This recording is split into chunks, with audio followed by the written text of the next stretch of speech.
Hello guys, ഇന്നൊരു day in my life ആണ് കേട്ടോ. മാത്രല്ല ഇന്നൊരു പ്രത്യേകതയുണ്ട്. അത് തന്നെയാണ് എൻ്റെ മുഖത്തുള്ള ചിരിയുടെ രഹസ്യം കേട്ടോ. ഓക്കെ, അതാണ് ഗൈസ് ഇന്നത്തെ പ്രത്യേകത. ഇന്നെൻ്റെ ബർത്ത്ഡേ ആണ്. 24 വയസ്സാവാണ് ഗൈസ്. ബർത്ത്ഡേ സെലിബ്രേഷൻ അങ്ങനെ ഒന്നും ഇല്ല കേട്ടോ. പക്ഷെ ഇന്ന് എൻ്റെ കൂട്ടുകാരിയുടെ എൻഗേജ്മെന്റ് ആണ്. അപ്പം രാവിലെ തന്നെ കെട്ടിയൊരുങ്ങി റെഡി ടു വെയർ സാരിയൊക്കെ കൊടുത്ത് അങ്ങനെ അവളുടെ എൻഗേജ്മെന്റിന് പോയി. അവിടെ ചെന്നപ്പോൾ ഒറ്റയ്ക്ക് ആയിച്ചെങ്കിലും നൈസായിരുന്നു. ഞാൻ എൻഗേജ്മെന്റ് ഞാൻ കണ്ടതിൽ നിന്നൊക്കെ ഒരു വെറൈറ്റി ആയി തോന്നി. മംഗളപത്രമൊക്കെ വായിക്കലൊക്കെ ഉണ്ടായിരുന്നു. ഞാൻ ഇതുവരെ കണ്ടിട്ടുണ്ടായിരുന്നില്ല ഇങ്ങനത്തെ ചടങ്ങുകളൊന്നും. പിന്നെ എല്ലാവരെയും പരിചയപ്പെടുത്തി കൊടുക്കല്, രണ്ട് വീട്ടുകാരുടെയും ആൾക്കാരെയൊക്കെ പരിചയപ്പെടുത്തി കൊടുക്കുന്നുണ്ട്. മോതിരം കൈമാറി, ഗിഫ്റ്റുകൾ കൈമാറി. സംഭവം അടിപൊളിയായിരുന്നു. കണ്ടിരിക്കാൻ തന്നെ രസം. ഒറ്റയ്ക്ക് ആയതിൻ്റെ ഫീലൊന്നും അപ്പോൾ തോന്നിയില്ല. പിന്നെ എല്ലാവരും ഫോട്ടോ എടുക്കണ തിരക്കിലായിരുന്നു. അങ്ങനെ ഞാനും കൂടി കയറി ഫോട്ടോ എടുത്തു. ഞാനെന്ന യൂട്യൂബറിനെ തിരിച്ചറിഞ്ഞ ആൾക്കാരൊക്കെ ഉണ്ടായിരുന്നു കേട്ടാ.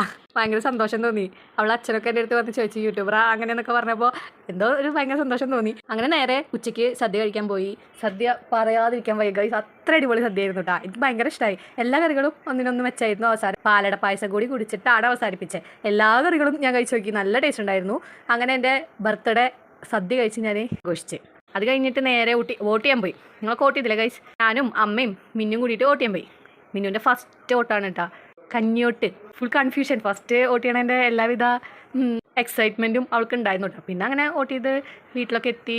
അപ്പോൾ ഞാൻ പോയ സമയത്ത് അമ്മ BLO ആയ കാരണം രാവിലെ തന്നെ ഇലക്ഷൻ ഡ്യൂട്ടിക്ക് പോയിട്ടുണ്ടായി. പിന്നെ അച്ഛനും മിന്നും അല്ലല്ലോ, ഞാൻ എൻഗേജ്മെൻറ്റിന് പോയല്ലോ. അപ്പോൾ അവർ മന്തി വാങ്ങിച്ചു. ഞാനും വന്നു കഴിഞ്ഞ് ഒരു 4-5 മണിയാകുമ്പോൾ മന്തിയും കഴിച്ചു. കഴിഞ്ഞപ്പോൾ ആദ്യം വന്ന് വിളിച്ചുകൊണ്ട് പോയി. അവൻ ഗിഫ്റ്റൊക്കെ വാങ്ങിച്ചിട്ടുണ്ടായിരുന്നു എനിക്ക്. അങ്ങനെ അതിൽ പൊട്ടും പിന്നെ എന്നിട്ട് ആ മോതിരമാണ് കുറച്ച് ചോക്ലേറ്റ്സൊക്കെ ആയിട്ട് നമുക്ക് അത്രയും പ്രിയപ്പെട്ടതായി. ഗിഫ്റ്റൊക്കെ എനിക്ക് ഭയങ്കര ഇഷ്ടപ്പെട്ടു. അങ്ങനെ അതൊക്കെ പൊളിച്ചൊക്കെ കുറേ വീഡിയോസൊക്കെ എടുത്തിട്ട് കഴിച്ചു. മെയിൻ പരിപാടി എന്താണെന്ന് വെച്ച് കഴിഞ്ഞാൽ ഞങ്ങൾ പിള്ളേരും അച്ചമ്മയും മേമ്മമാരും എല്ലാവരും കൂടി ഇരുന്നിട്ട് രാജാവ് രാജ്ഞി കള്ളനെ കണ്ടുപിടിക്കണം ആ കളി കളിച്ചുകൊണ്ടിരിക്കുകയാണ്. ഞാനുണ്ട്, ആര്യയുണ്ട്, അതുകൊണ്ട് മിന്നു ഉണ്ടാവാറുണ്ട്. മിന്നു ജിമ്മിന് പോയ കാരണം ഇതിൽ കയറാൻ പറ്റിയില്ല. പിന്നെ മേമ്മമാർ ഉണ്ടാളുണ്ട്, അച്ചമ്മയുണ്ട്. എല്ലാവരും കൂടി കളി അടിപൊളിയായിരുന്നു.